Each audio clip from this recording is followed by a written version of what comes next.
Hello and welcome to the gallery. My name is Jon, and this week we'll be continuing on with the Horus Heresy Legionnaires.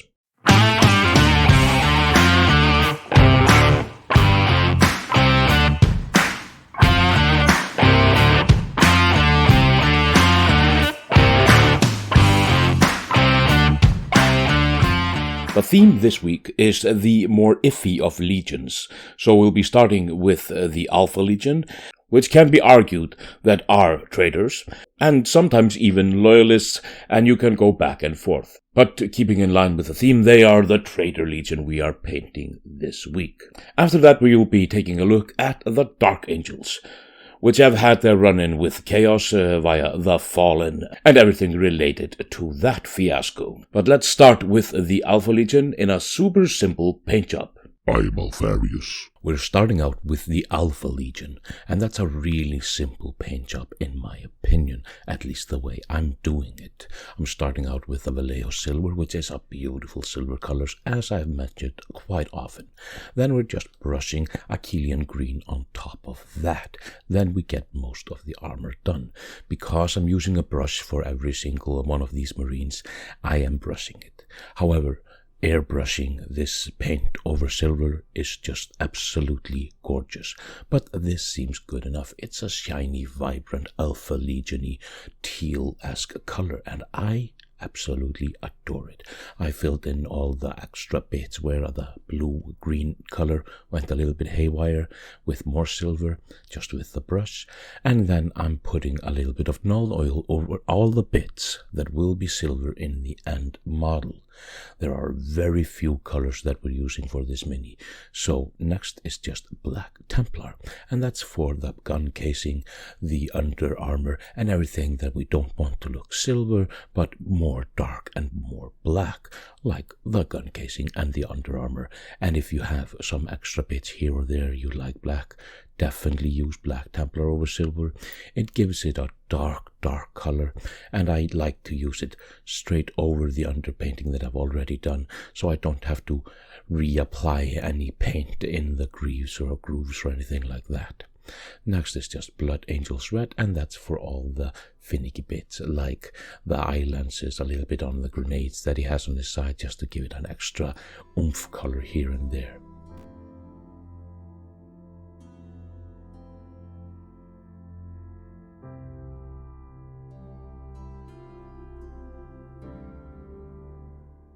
Now that we finished that off, I have to do a YouTuber thing. Click all stuff, you know the drill.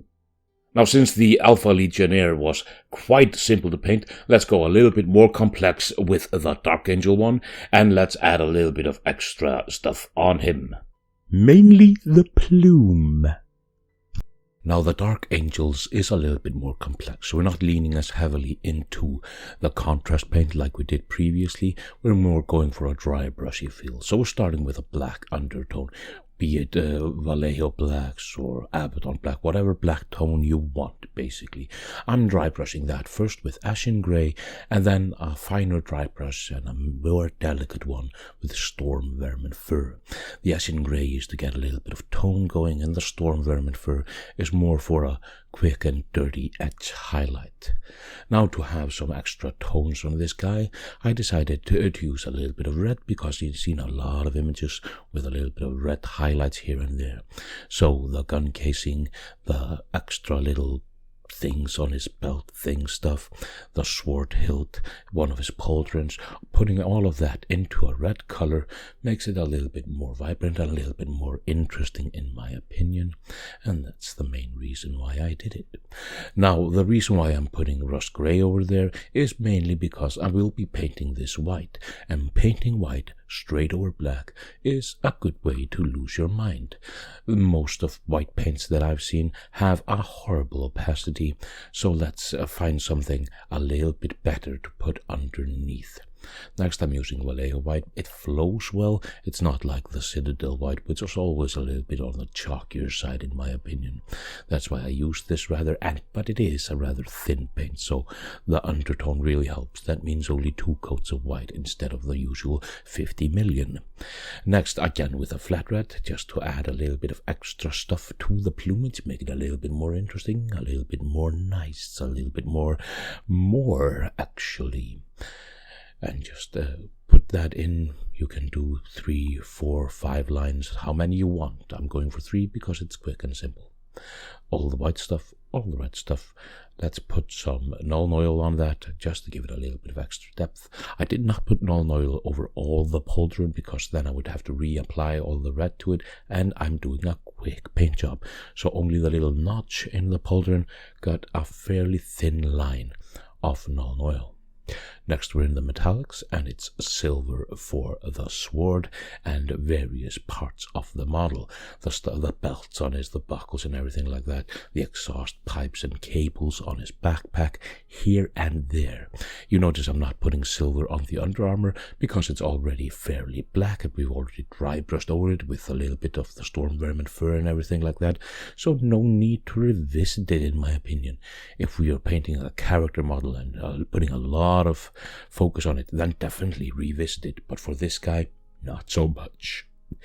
And then, of course, a little bit of gold here and there, just to give it a little bit more regality, something a little bit more Dark Angels looking, because they are quite pompous, in my opinion at least. Now, for the silver bits, we're just putting a little bit of Nuln Oil on top of that, just to give it a little bit of extra darkness, a little bit of shadow. And the same with the Retributor armor. We're putting a little bit of Reichland flesh shade over that, give it a little bit of a warmer gold color, makes it look nice, make it look happy. But we're not going back and extra highlighting or anything like that. If you want to, of course. And if you're painting a huge legion of these, paint them up to this standard, and then you can go back later on and add a few details here and there, add some checkers here and there, do something more.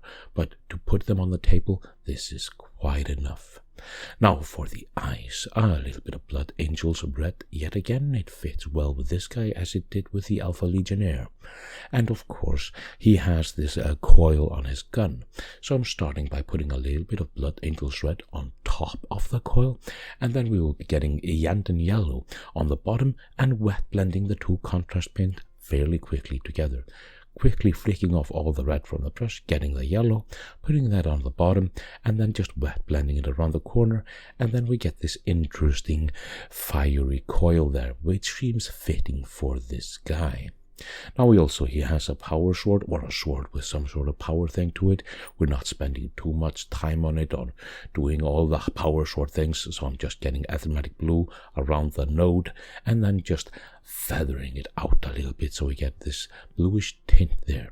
Of course, like I said, you want to spend more time on him. Now, since both of them are ready, and it only took a handful of minutes, let's just jump straight into the reveals.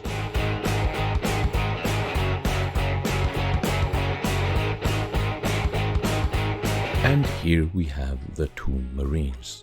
We have the Dark Angels one, which is looking a little bit on the darker side, but it is a Dark Angel, so let's call that fitting. Why not? I like this color scheme mainly because it's quite simple, but a little bit striking at the same time.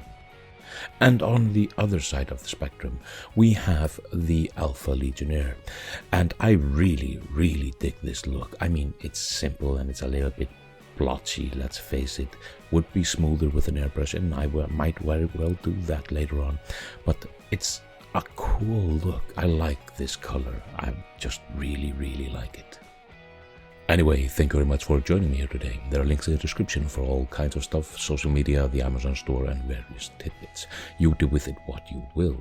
Like, share, and subscribe, and hit the little bell notification thing, and let the colors flow.